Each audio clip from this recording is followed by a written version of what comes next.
elections of the United States. Can you just give us your sense of the elections? Yes, I mean, right now the pundits, but also the American people, more importantly, are looking at two states: the state of Pennsylvania, the Commonwealth of Pennsylvania, and Georgia. Both of them are very close. President Trump is ahead in both of those states, but very narrow margins. But what is important is that in the United States, this election, primarily because of the pandemic, many people, primarily Democrats, chose the mail-in ballots rather than showing up at the polls on November 3rd. And so what is happening now is those mail-in ballots are being counted, and there are hundreds of thousands of those, both in Pennsylvania and in Georgia, and also to a certain extent in the state of Arizona and Nevada. But both Pennsylvania and Georgia have large electoral votes. In other words, I think many people might know that we're not just a direct election country. We're a country in which each state has a certain number of electoral votes based on their members of. And so if Biden will be able to win Pennsylvania, which he's moving closer and closer, then he would be able to claim the 270 electoral votes, which is the key number that's there. He's moving in that direction. He's also moving in that direction in Georgia. In both cases, we should know by the end of the day whether both of those scenarios have worked out. And as I say, we don't know, but many of the ballots that are still uncounted come from places within the state of Georgia and Pennsylvania that are heavily Democratic, and in the past, these mail-in ballots have generally gone Democratic. So if those people out there who are supporters of former Vice President Joe Biden, it looks favorable to him and not favorable to President Trump, but still nothing has been declared final, and probably will be tonight. Well, let's examine both scenarios. If Trump loses today, this will probably be the second time in the history of America that a sitting president will lose a second term. What do you think are the factors that are responsible for that? If it is indeed a Biden victory, many people, and I share their views, that President primarily in terms of policy making, his failure to recognize the dangers, the scientific dangers of the pandemic, and his general lack of compassion and concern for those who have perished as a result of the pandemic. And also, I must say, there's no doubt in my personal mind that his supporters and he himself have a racist element in not only in their speech, but in their hearts as well. And so it's not surprising to me that a good deal of his support, of Vice President Trump's support, not only comes from liberals and Democrats, but from liberals, Democrats, African Americans, Hispanic Americans, Asian Americans, Muslim Americans, and it's a rejection of that kind of attitude and behavior, and also policymaking on the part of President Trump. If I may give you the other side of this, though, is that there are signs that are appearing on the horizon that our economy in the United States is getting a little bit better and maybe headed towards a better days. But that has to be questioned by the fact that most scientists and most economists say you have to defeat the pandemic first before you're able to get the United States back on a firm economic ground. And so a lot of this depends on the pandemic. Vice President Biden and his supporters push that as one of their policy positions. But also, as I mentioned earlier, There's been a rejection of the Trump attitude, behavior, his regular tweets, which are insulting to many people. All of that coming together, I think, to bring which is still a very close potential victory for Vice President Biden. All right. Khataza, I move back to you. We were just before Dr. Kryzanek joined us. We were examining the situation of Philip Bolton, who was rescued from Nigerian soil just a few days before the elections. And I think that Khataza, who has been working on issues like this around trying to get a lot of people out of the kidnappers then uh, and running advocacy from the Christian Solidarity worldwide. Could you give us some perspective as to how that the various situations that you deal with in other countries are either similar or different from the Philip Walton experience? Khataza.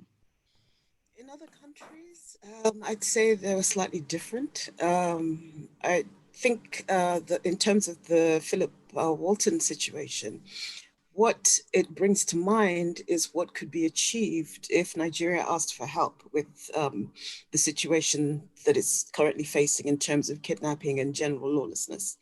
This man was kidnapped from a place 5 kilometers away from the Nigeria border. He was taken to Sokoto State. He was traced there and rescued immediately.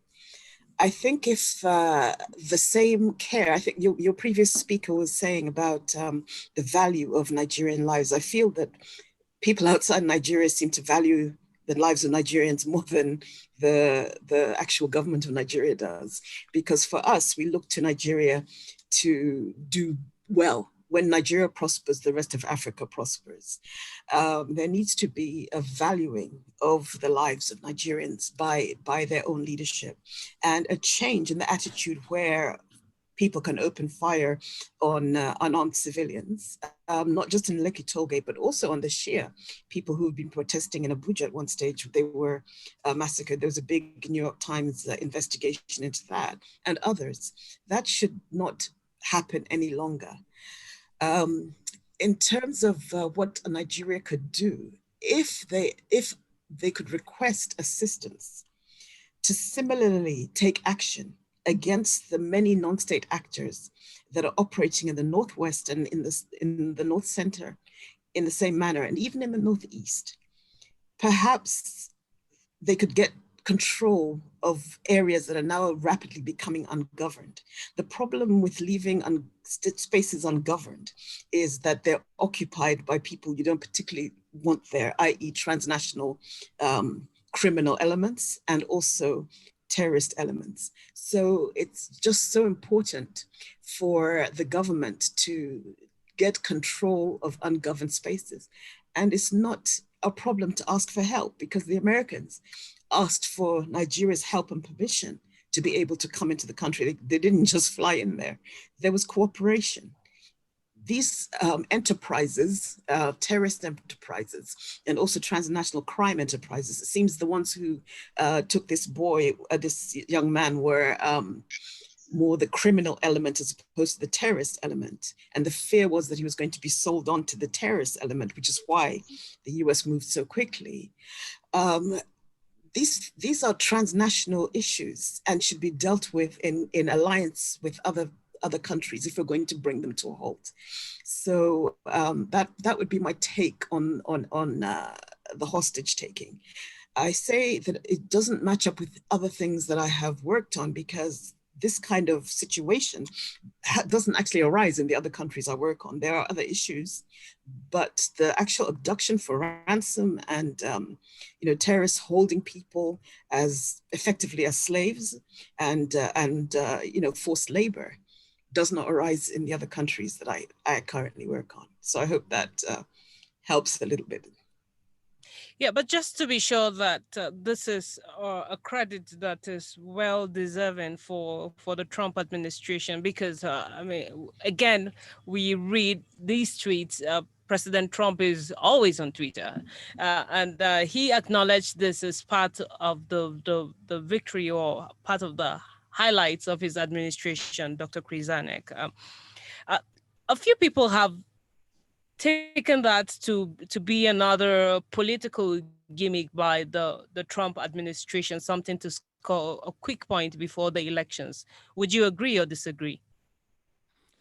I think that what has happened is that the Trump administration obviously had their eye on the election, but their policies have been very, very clear in terms of responding to anti-terrorism, to trying to do whatever they can in order to dismantle the Islamic State, and to ensure that the United States is present in those areas, particularly Syria right now, and Iraq or northern Iraq, Kurdistan.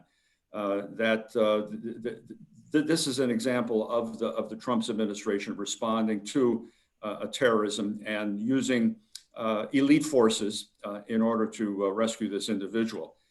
I'm not surprised that they did this. This falls very clearly into their anti-terrorism policy making, and one that I think is viewed favorably in the United States. I'll look at it that way, as an example of a hard-nosed, forceful response to actions that threaten individuals, and brings about a safe response to individuals like this person. But it's important to emphasize is that when we look at the United States' involvement in countries, let's just say Africa, but it doesn't have to be. It could be in other countries, North Korea, where there are human rights violations or where there is repression against people. When it comes to a response to terrorism, the Trump administration is very, very aggressive and places people boots on the ground, as they say, in order to respond to that. But if we look at the general broad overview of how the Trump administration has responded to the plight of individuals in areas where there is extensive human rights abuses, very, very little concern with respect to that. Emmanuel from Abuja, are we likely to see a situation of cooperation between the Nigerian government to, try to get over the issue of terrorism in Nigeria now that Nigeria has been adjudged the third terrorist country in the world?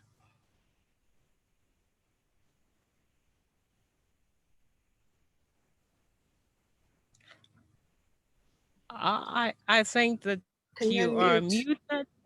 Yeah, you may need to unmute, Emmanuel. Can you hear me? Now we can hear you. Yes. Yes. I said the first thing is to start by a reorientation of the Nigerian state. Now, the terrorism actually arises from some social and economic problems in Nigeria. So first of all is for us to address those social and economic problems that actually led to the terrorism actually festering in Nigeria, for them to actually come to grow in Nigeria. Those are the things we have to look at. Then the strategy that we are using to actually counteract terrorism is clearly not working. It's clearly not working. Actually, military might alone might not seem to work in this extent. And the Boko Haram insurgency that has led to Nigeria being labeled as a terrorist country, this is not the first time it has happened in the world. There are actually world powers that actually, tend to counteract and fight some of these terrorist groups. Now, it is high time that the Nigerian state and the Nigerian government need to, it's not a matter of pride, but it's a matter for us to engage with these people to find out what modalities can we put in place for us to be able to fight the terrorists. Now, we have to collaborate with other countries, Niger, Mali, and other countries that are close by. We have to have like an army that will be well trained by some of these world powers that will tell us how we can solve this problem. Because mere military might of Nigerian soldiers is not working again. Now, this insurgency have lasted for more than 10 years now, and there is no hope in sight. Civilians are being killed, and the armies too are running out of supplies and ammunition. It is now an international problem in which we have to treat it with an international solution.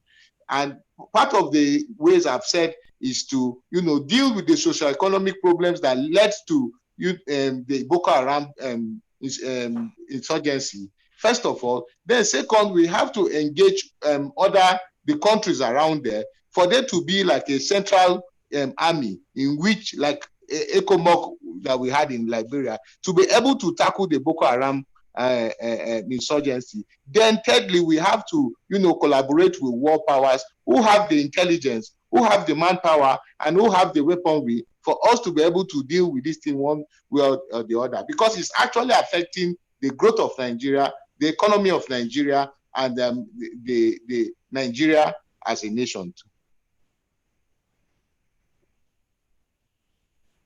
Yes, so that's my take. All right. Thank you, Emmanuel. And Daniel, in the next few hours, it will be clear the polls speak to in America, but we have our own local problems here. And when you look at the commentaries in the social media, a lot of people are saying, well, Nigerians, can you just look inward and look at what your own problems are instead of investing so much in the US elections? What would you consider the biggest takeaway for Nigeria from these elections, from the US elections, assuming Trump loses tonight? Daniel? Irrespective of how the election goes, what I take from their elections is their institutions. I say it all the time. Their institutions take care of needs as it arises per year. Now, due to the coronavirus, nobody expected coronavirus, but it came in. And they have been able to still use this pandemic and come out with a system of still choosing their leadership, whereby everybody who has the will that says, I want to go out to go and vote, or I want to cast my vote, will have the opportunity to do so. The same is not, you can't say the same for Nigeria. The institutions that we have are so porous, whereby even if you want to vote, it's difficult for you to cast your vote. It's difficult for you to follow your vote, to say, okay, with certainty, without the rigors of being traveling, taking papers from one state to Abuja. I don't know if you understand where I'm coming from. Without that rigors of me following my own vote, just one vote, the system over there, we are here in Nigeria, and we can clearly see what's going on. Check out the distance, but because the system is working. So our system is not working down here, and we need to take a cue from the Americans. If truly we do take a cue from them, then we have to holistically take a cue from them and create a system where we'll value the and protect the lives and properties of Nigerians. That's what I see from this election. Now, Khataza, for the Republicans, they feel that there is an overrating of the pandemic and its effect on the US elections. In some African countries, presidents are postponing elections due to the pandemic. Would you say that the tight race in the US was majorly decided by this pandemic? And how do you see this pandemic affecting the political landscape of Africa? In terms of the US, the effect there was, as was stated earlier by one of the speakers, that there was a large mail-in vote, particularly favoring the Democrats, because if you look at the two parties, you will see that while Biden had meetings where people were masked and socially distanced, Trump had people standing close to each other, maskless in rallies. So there was a different approach to the seriousness of the pandemic, which I think is what has been problematic in the country anyway. This is why it has the large numbers. I mean, for the most developed country, that also had an actual pandemic response that they could have just rolled out. It was ready to go, but it was jettisoned. That is, to me, is a real tragedy. Lives have been lost because of this. And those who think or realize this is the case have voted against Trump for that reason, as was said earlier. In terms of stopping an election, if you have the capacity to handle mail-in voting, with transparency, there's no reason to have to stop an election. The problem is with African countries, it's a physical vote that you have to do.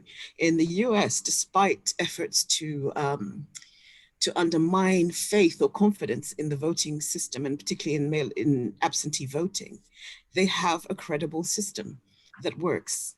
And this is why that election could go ahead. And this is why votes came in such large numbers. And because of the large numbers, that is why votes are still being counted. So I think in terms of how it affected the election, I think depending on which side you stood on, you took a certain view. But at least the election could go ahead with knowing that every vote would be counted. In terms of Africa, as I said, we don't have that system in place. And also in some countries, it may be better to cancel rather than to go ahead if the disease is spreading. But it seems that African countries have been handling this infection far better. And people have been wondering about what has been going on in Africa, and this is every African country almost, that has made it possible to keep the numbers infected with the virus so low. Some people feel it's because not a lot of people are being tested. Others are saying maybe malaria has given us some kind of advantage towards, against it. Others are saying, is it the heat or different climate? But in Africa, somehow the virus is not having the massive impact that it was supposed, it was predicted as it would be having. So I don't think too many countries are canceling elections because of the virus, which may not be that great a thing if people are actually not conducting the elections in a transparent manner. But that's my take on it. So perhaps the African countries shouldn't beat themselves too hard, Dr. Kryzanek. Indeed, there has been a record of over 200,000 people who died as a result of the pandemic in the US. Would you credit that to the climate or the poor handling of the situation by the Trump administration? I think that there is a general consensus among the scientific community that there was not enough support from the federal government, the national government. There was a general reaction against the participation of scientific research and scientific leadership in the pandemic. There was much too reliance on having the individual states respond without the necessary financial resources in order to deal with the pandemic. And also there is the general behavior and attitude of the president. Many people said, Dr. Fauci and others have said, the very simple answer for people to wear the mask and people to social distance. Well, President Trump had many rallies in which not only did he not wear a mask, but he didn't really encourage his supporters to wear a mask. And then he himself got the virus and spent 3 or 4 days in a hospital, and good for him, he responded positively, but he didn't learn anything from that, which is the argument that I hold to, is that you would think that after you dealt with a very dangerous pandemic and illness and virus, you would then be able to follow the dictates of those individuals who know how to properly respond. Gloria, I also want to mention this, is that in terms of the United States, is that if Vice President Biden were to become the next president, there would clearly be a much greater emphasis on cooperation outside the United States. Most people know that President Trump was not a supporter of the World Health Organization, criticized their leadership extensively. The Trump administration has pretty much decimated the State Department. A number of ambassadorships have gone without that individual there. There hasn't been a great deal of emphasis on providing assistance, health assistance, to countries in the global South, and Africa, of course, is one of those the areas of this lack of interest, lack of a direction, lack of support for dealing with the pandemic. So if we do have a change of administrations, I do expect that there be a greater emphasis on cooperation, greater emphasis on providing resources, a greater emphasis on working with partners in the health field, not only in individual countries in Africa, but certainly the World Health Organization, which unnecessarily Trump criticized them when it was not only incorrect on his part, but dangerous to have that kind of negative attitude towards a leading international health organization. Well, Dr. Kryzanek, I've just been told that Trump won Georgia a short while ago, and you admitted earlier on that in terms of the economy, many Americans have agreed that the economy has improved under the Trump administration. Will it be okay to round that down just because he didn't do as well in the areas that you have spoken about? Yeah, I think that it just needs some time now. This has been a very, very stressful time for the United States and for the United States economy.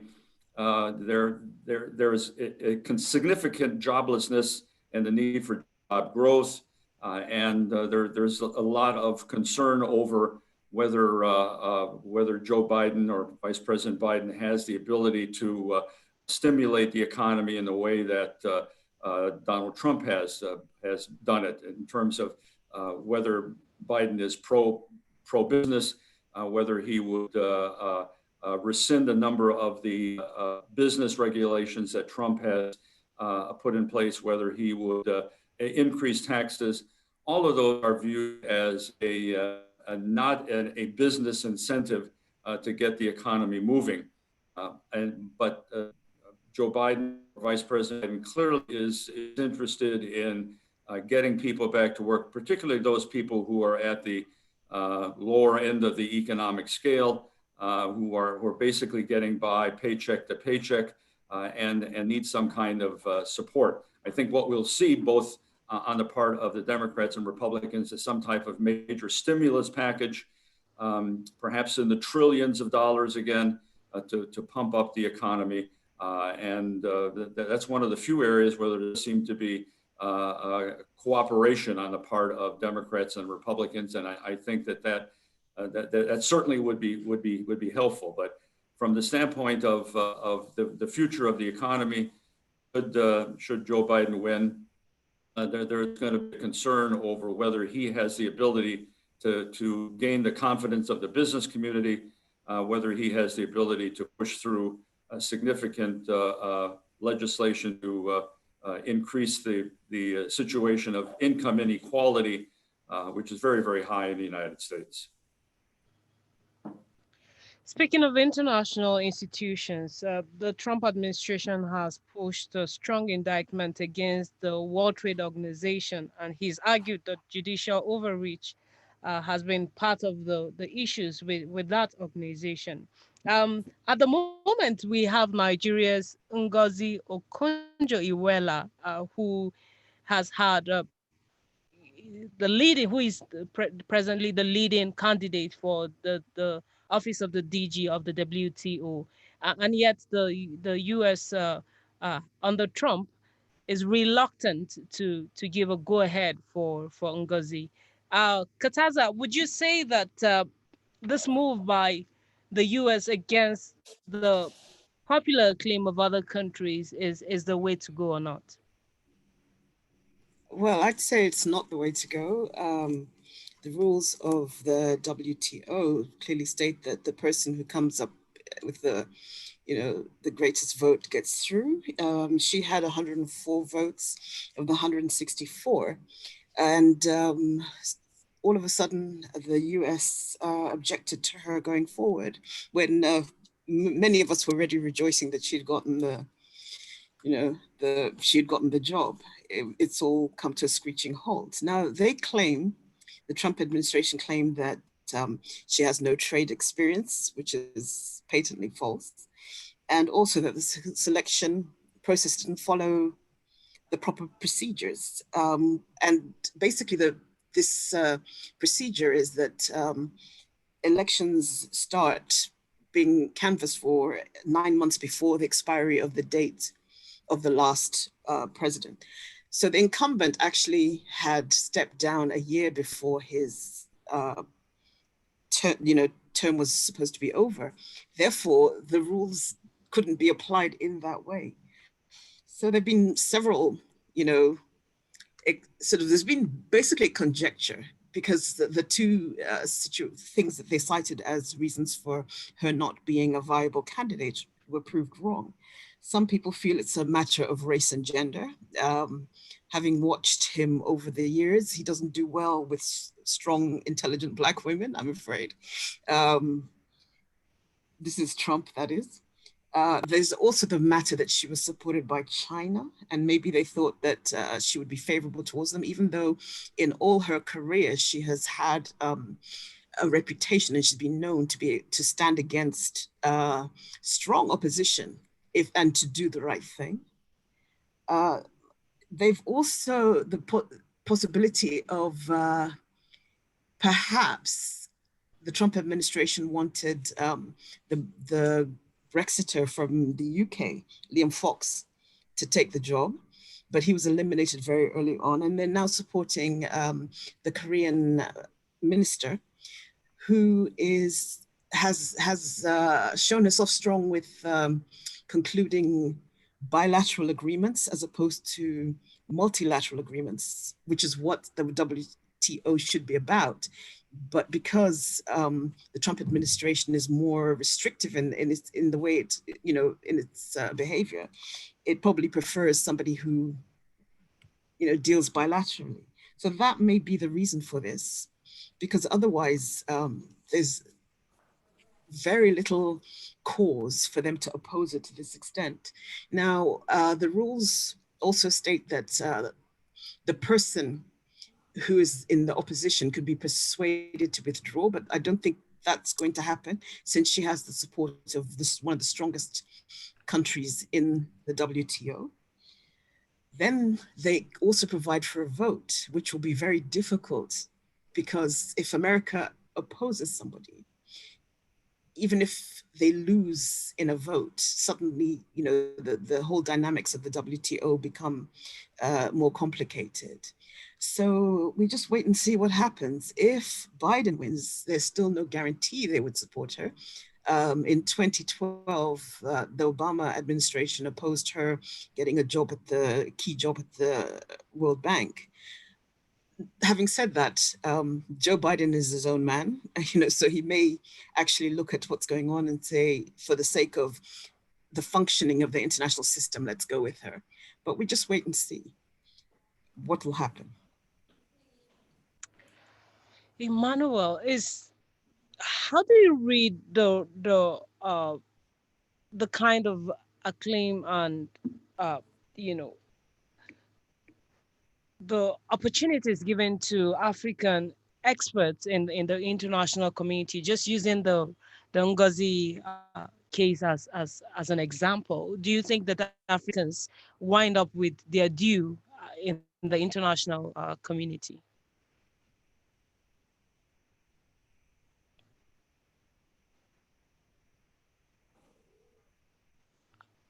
I think that I would like to speak a little about the competence of Nigerians, yes. First of all. Now,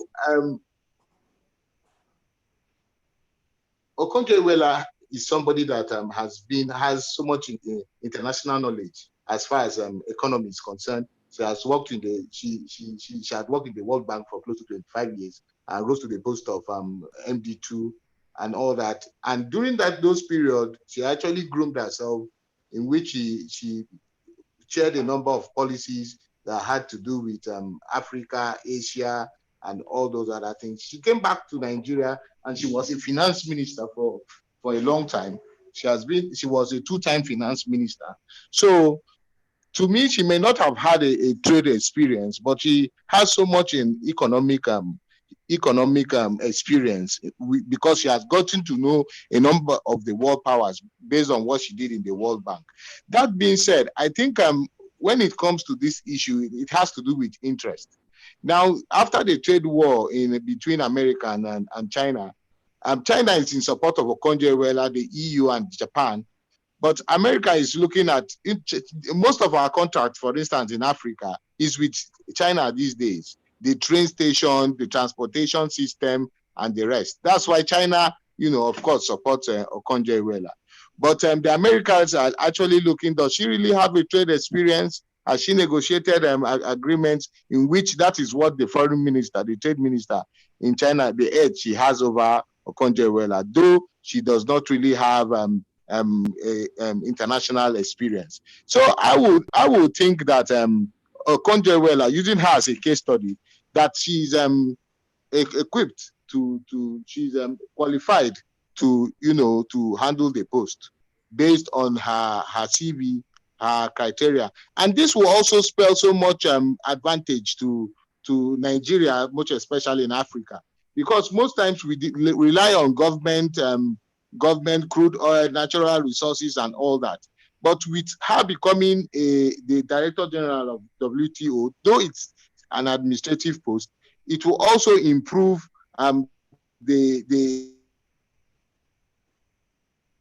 trade agreements in which Africans will be aware of and will also adopt and be part of the international trade. Because the world now is a global village in the 21st century in which most things are happening globally among nations. So this will also assist Africans to be regulated, to be known, and to be considered when it comes to international trade.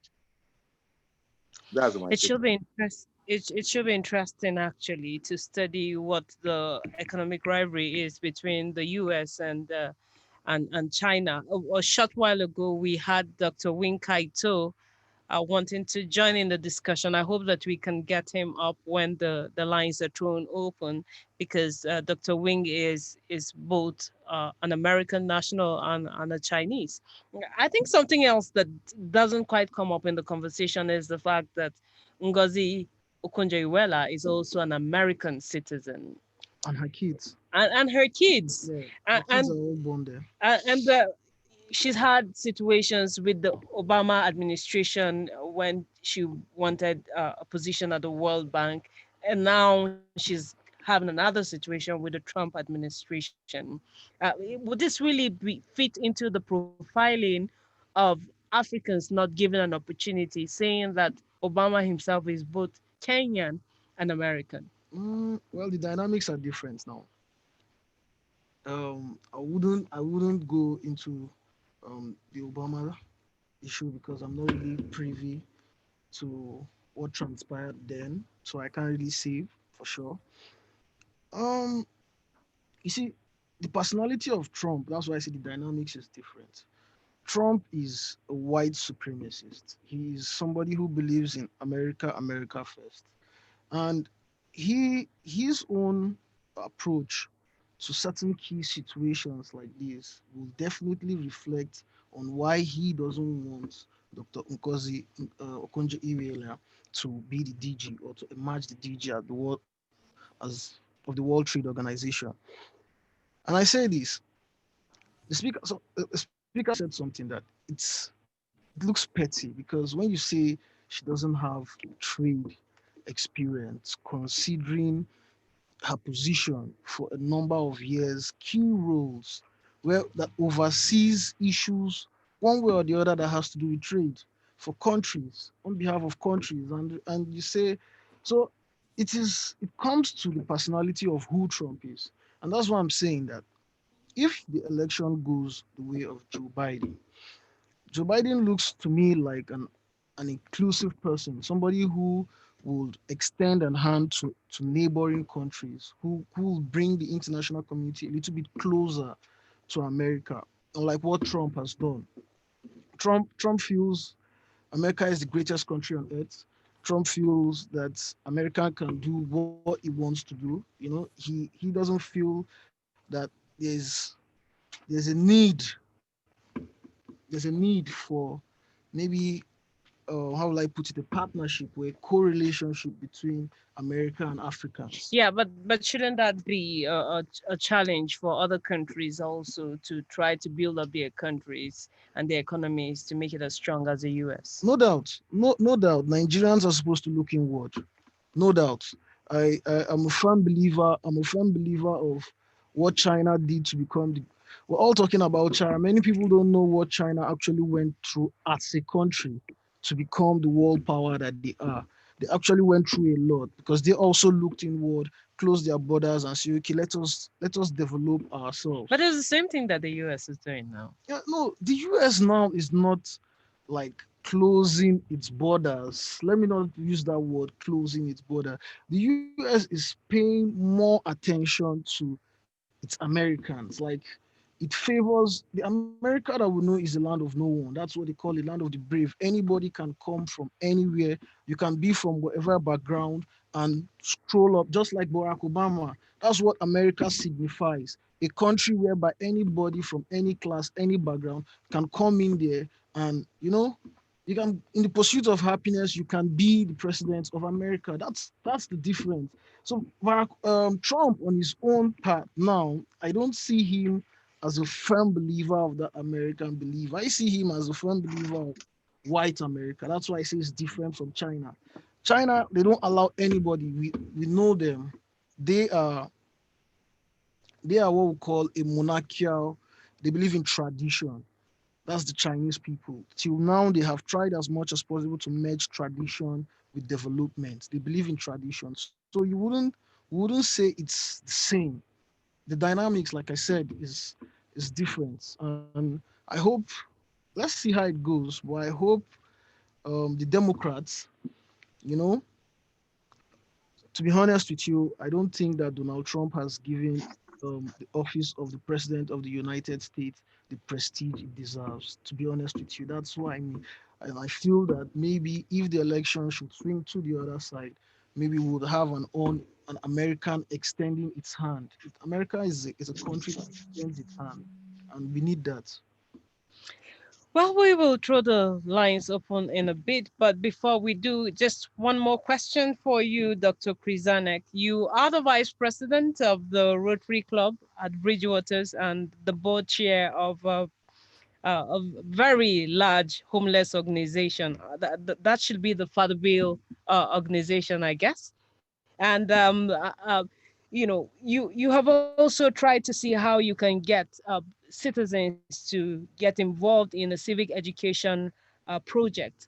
Uh, how do you see civic engagement helping countries to build the kind of democracy that they want to see? Well, Gloria, one of the things that I think is necessary right now is that no matter who becomes the president of the United States, it's important that Americans show a good example. And that one that they've done already is that the amount of voting that has occurred this election is enormously high and higher than it's been in my memory. So getting out the vote is a good example of how we can become engaged civically, participating in the community that we live in many different ways. It does not happen to be running for office or participating in a political party, but getting involved in forming organizations, linking up communities and neighborhoods, gaining a better understanding of how a government works. One of the things that has always been a problem with me, and I think many people who are political scientists, is that the level of political information, the level of political understanding is very, very low in the United States compared to the fact that or based on the fact that we are an educated nation, and you would not see it as much as you should in terms of the level of, if I may use the word, political ignorance on the part of many people. Also, what's important is that if we're to become engaged civically and help our communities and help our nation and help the world, that we get the proper information, the honest information. What has happened with the internet and what has happened with many of the social media platforms is that there's a tremendous amount of misinformation, a tremendous amount of exaggeration, tremendous amount of just falsehoods, and not just from President Trump, but across the board. And so if a nation is to become civically engaged, they not only have to find out the information, they have to find out the correct information, and then they have to act on that and join with others in their community, link themselves together, even though there may be differences, to achieve the common good. That may seem like a pie in the sky or a utopian vision, but the only way to engage in a community and involve people civically is if they unite together and work together, but also base their working together on the correct information and do away with the kinds of exaggerations and lies and misinformation that fill the air in this last election and continue to do so. Unfortunately, I'm not overly optimistic that this emphasis on getting the information from very questionable websites and having misinformation presented is going to go away very, very quickly. But the only way to link people together and create a more civic-minded society is for people to get the information correctly and then unite as best as possible to improve their lives and the lives of those around them. What do you think is the most important factor that has led to the large turnout for the electorate in the U.S.? The most important what? The most important factor that has led to the large turnout of electorates in the U.S. Yeah, I continue. I just mentioned that I continue to get back to the view that bothers me the most, and that is where are people getting the information? How are they analyzing that information? How are they listening to their leaders? How are they trying to best achieve a united states? And what bothers me the most, I think, and that is the Trump administration and his supporters don't seem to be interested in trying to create a united states. The emphasis has been on how can we divide people? How can we win an election by creating this kind of anger and division, and to try to win based on that theory or on that strategy or that scenario. The factor that needs to be addressed here is not so much a particular policy, although that's important, whether it's the pandemic or whether it's the economy, but it's important to move away from this very, very dangerous attitude that people have that comes from social media, that comes from our leaders, that comes from innate anger and hatred on the part of too many Americans, that it is good to separate this country into two sides. That never works. We had a civil war back in the 1860s, which almost destroyed our country. We don't need to move in a manner that destroys not through war, but destroys through a lack of cooperation, consensus, cooperation. Wow, this is a very good moment to throw the lines open so that those who are listening in can join us in the conversation. And I hope that Dr. Win Kaito, if you can hear me, I hope that you can join in at this point in time so we can also get your perspective. The number to call is, if you're in Nigeria, 070-4623-1515. And if you're calling from outside Nigeria, that will be plus 2347046231510. You can also send us messages on any of our social media handles at HOJ Radio TV, and you can send us email at hojradiotv houseofjusticeng.com. The number again, plus 2347046231510, or sending your message on any of our social media handles: Facebook at HOJ Radio TV, Instagram at HOJ Radio TV, or on Twitter at HOJ Radio TV. And we'll be sure to connect with you from wherever you would like to connect with us. But as we try to wind down this discussion, the issue around international security is a huge issue, Daniel. Yes, it is. And if there is anything that the pandemic has proved, is that if anyone ever had any argument about the world being a global village, that argument is now destroyed by the pandemic. Yes. How can countries cooperate in such a way that the issue of international security becomes a thing that they can all cooperate on, using, for instance, the Philip Walton case as example? Mr. Emmanuel said something while speaking. He said, if we want to combat regional terrorism in Nigeria, we could come up with West African military, like the ECOMOG, and he made mention of the ECOMOG. I think when it comes to territorial insecurity, such could help. But before we begin to go deeper into how to cure insecurity, we have to look at the causes. What was the major cause of the high rate of insecurity in Nigeria? And I'll tell you, it's because of idleness, because there's a popular saying that an idle mind is a devil's workshop. Now, majority of Nigerians are not properly engaged, either civic or labor. Their mindsets are not engaged to enable or to encourage growth or to accommodate growth or to accommodate certain orientation that makes you understand that the life of properties of a particular individual, where he has his own right to his life and property. So I cannot on my own go the extra mile to either deprive him of his life or his property. Now, my mindset has to be engaged.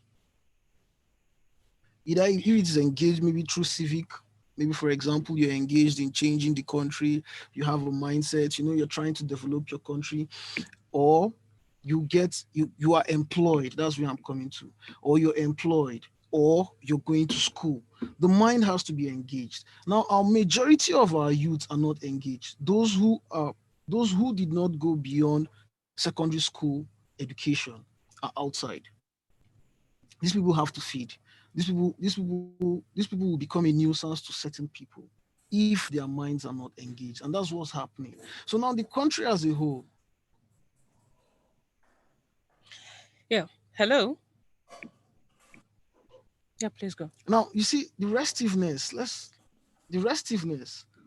still comes down to the issue that happened during this pandemic. And this pandemic has opened our eyes to a lot of things. The palliative warehouse. Yeah. The looting and arson is all part of insecurity.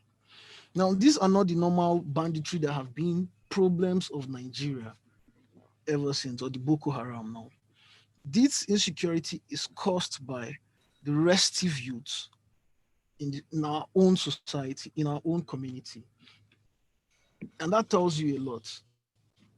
I don't know if you understand where I'm coming. Yeah. That tells you a lot. It means that Nigeria needs to do a lot to engage its society, the mindset of its society, to develop them so that they can begin to see the importance of people's lives and property. We have so many uneducated, we have so many unemployed, and the younger ones are coming into these environments. So they are also taking a cue from what they're seeing with their eyes. So for us to actually curb this menace, I think that the government needs to do a lot, and I mean a lot, and immediately to engage its masses. These masses are the ones that will begin to do community policing to be able to detect who among who in the society does this, who amongst who is a Yahoo boy, who among who is a kidnapper, who among who has a weapon. You see, the society has to make you security conscious as a citizen. I don't know if I'm making any sense at all. And that is, I agree that the government is inequipped. I agree that the security machineries we all know are not capable when it comes to number and technology and intelligence. They are not up to that. But what we said is, like I said, for the territorial insecurity, West African countries need to come together. We share technology, we share ideas, initiative, strategy that will help us to check who and who is who's causing havoc to the territorial countries. Now, but coming inward, the only way to curb these kidnappings, banditry, armed robbery, and the rest of them, the killings, it's just the killings, the wanton killings. We kill ourselves in this country as if the lives don't matter.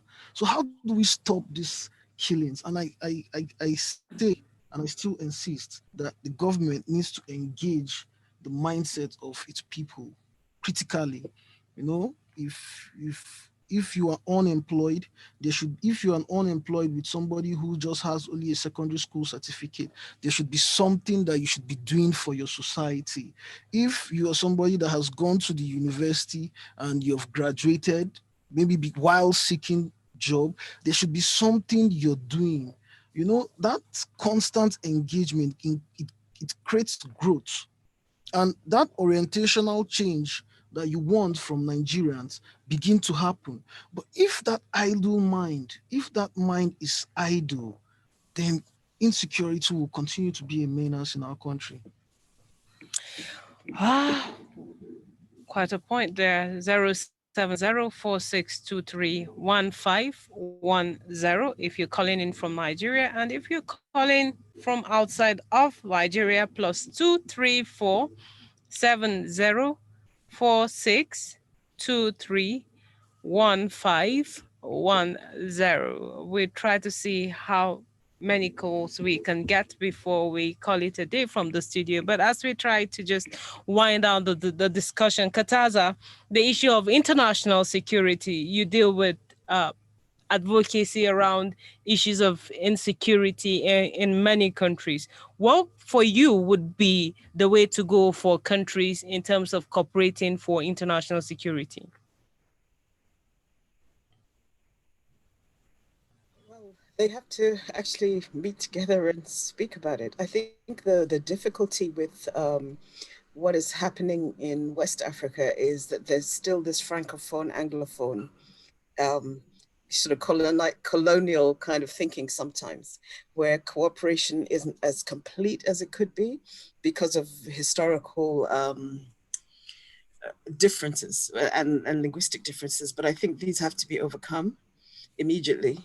And governments should come together and actually start to strategize, as one of the speakers said, about creating some kind of joint military force that will actually function and that will actually, constantly function, and will also liaise with, for example, the US now has a post in Niger, which is where the Navy SEALs actually came from, functioning with the international community to address this whole source of insecurity across the board, not just as a one nation thing, because these people, if we go back to the genesis of the armed phase of Boko Haram, it used to attack and then slip into Cameroon or somewhere nearby to escape the Nigerian forces.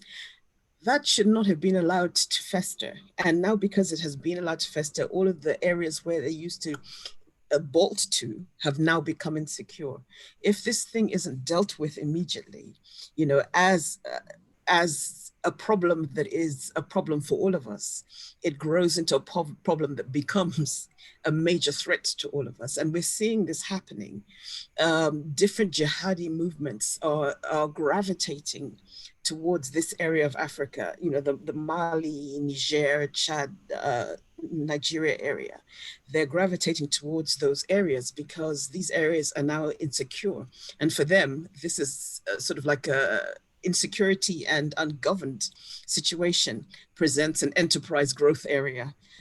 We need to take that back. Security must be established in these areas, and it cannot be done by one country. It has to be done by countries in cooperation with each other, you know, to bring a halt to this violence, and with the help of larger or more established countries that have military capability and that can bring in assistance where necessary. If you think of... well, will the US government be willing to provide that kind of help for other countries, Dr. Kryzanek? Again, I have to emphasize the fact that if we do move from one administration to another, the Biden administration likely will have a much more foreign policy that's based on cooperation, increased support, particularly with regard to medical and health issues. I think you and my colleagues here and the people who are listening know that President Trump has made a number of disparaging comments about Africa in the past, even though Secretary of State Pompeo has made some efforts to kind of create a more positive outlook. But I think what will likely happen is that there will be an attempt to have a new beginning in the relationship between the United States and the African countries. I'm not going to say it's going to be that much better because resources are slim. But I think in terms of health and the pandemic and opportunities for cultural exchanges and the like the Mandela program that Gloria, you are a graduate of, will likely help to create a more positive relationship. And of course, the key is to generate a very, very strong economic revival throughout the world. Once we have a vaccine, once we have in place steps that are going to create a safer climate for growth. And hopefully that if it is Vice President Biden who is the president, then that there would be an attempt to really move in a more positive direction towards Africa. Dr. Kryzanek, you seem to have so much faith in the Biden administration even before it takes off. Yes, and the reason I'm saying that is that already the Biden campaign is putting up their website on how you can submit your resume in order to get a job from them. Now that's clearly emphasizing something that hasn't happened yet. But I do want to emphasize the fact that there is a foreign policy difference between Biden and Trump, particularly in the area of public relations, let's just say, and cultural relationships and cooperation that hasn't been there during the Trump administration. I don't want to present myself as an advocate for Trump at this stage because he's not the president yet. But the point being is that there are differences between the two candidates, and it could carry over into how the United States forms its policies in the future. All right, we have a caller. Let's see what we have. Hello. Hello. Well, we hope that the call gets through as soon as possible so we can at least get some feedback from our listeners as we get a sense of what international security should be now in the 21st century. The whole world has suffered a pandemic, and we are still in the middle of a pandemic with some countries contemplating a second shutdown. And that brings us to the point around countries cooperating to learn from each other. Earlier on, Khataza spoke about how there seemed to be an African miracle around the pandemic with very few casualties compared to the bigger countries. Let's hope that's not about how badly the counting went, and let's hope that there is something to learn. But that's not to say that Africa doesn't have its own positives, and perhaps we should move to Emmanuel at this point in time. Emmanuel, as a passing shot, what do you think that America has to learn from Nigeria moving forward?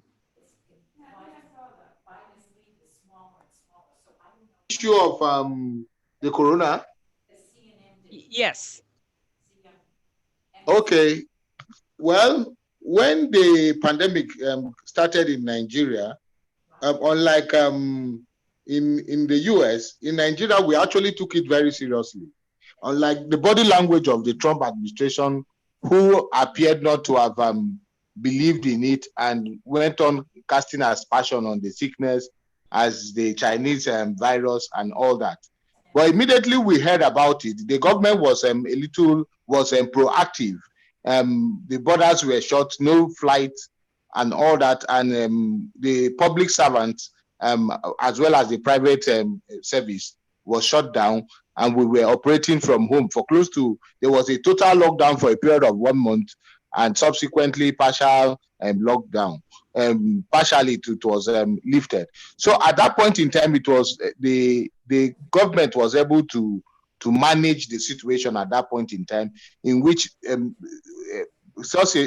places were actually meant for people who were sick to go immediately to get checked and all that. And the NCDC were actually proactive, in which they went to different places to, find out about people, to trace people who had the virus and also treat them.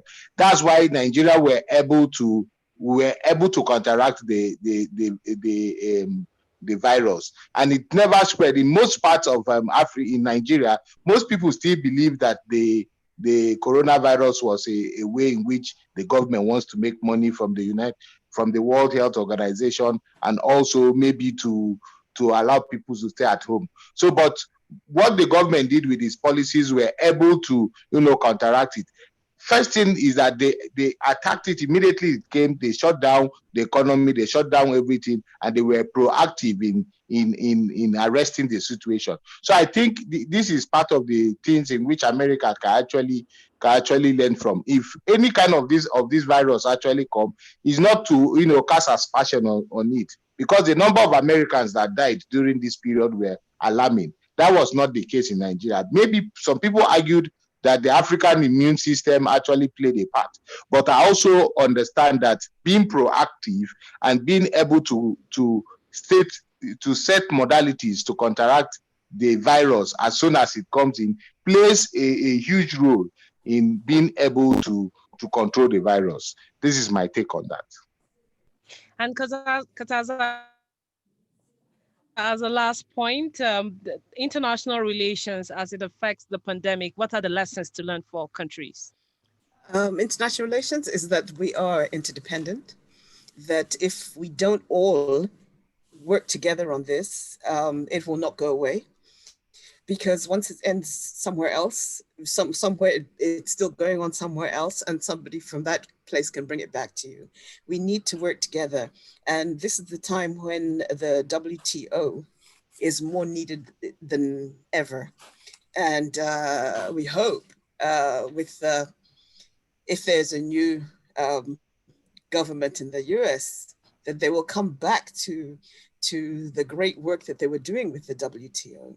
And particularly back to the pandemic control that they had prior to this administration. That's the one thing that wasn't quite made quite clear. There was an excellent pandemic response already.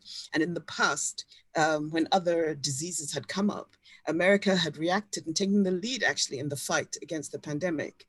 I think why we floundered this time is that there has been no lead, and the countries that would want to sort of step into the role that the US generally occupies and take the lead in this kind of things. One of them was the one that actually where that whole pandemic started. So nobody was about to trust them. And the other one was denying that it's going on in its own country. So we have to work together. We have to be honest and about the situations in our countries. And I think in terms of Africa, the way Africa responded, African countries, we had to respond that quickly and take it that seriously because we don't have the medical wherewithal. If the whole thing blew up the way it's blown up in the US and also in the UK, where I am at the moment, where we're going back into a second lockdown. But we need to work together and be honest and transparent about what's happening in each country. Dr. Khataza Gondwe, thank you for being with me on House of Justice today. Thank you very much. Thank you for inviting me. And thank you also, Dr. Mike Kryzanek, a Professor Emeritus of Political Science and an American, for joining me from Massachusetts. Thank you for being on HOJ Radio. Gloria, it's wonderful to see you again and to speak with you and along with the colleagues here on the radio program. It's been great, a good interchange, and hope we can see each other again, either in Nigeria or the United States. Great seeing you again. Oh, certainly. My pleasure. And thank you, Emmanuel Esq, who joined us from Abuja, Nigeria, the capital of the United States of Africa. Thank you for joining me. It was a privilege. Yes, it was a privilege meeting with the kind of people you brought on board. Thank you. Thank you for the opportunity. I look forward to it again. You're welcome. And thank you, Daniel Bulusson, as always, for the insight that you have brought to this discussion. Thank you. Thank you very much. And on this note, we call it a day and a week. It's a very important and pivotal moment in the history of the world, and especially for the Americans. Hopefully from here, other countries can learn how democracy works and how institutions can help in terms of the leadership. This is a point where we call it a day. My name is Gloria Ballason, urging you to insist on the force of law and not the law of force. Bye for now. It's the House of Justice.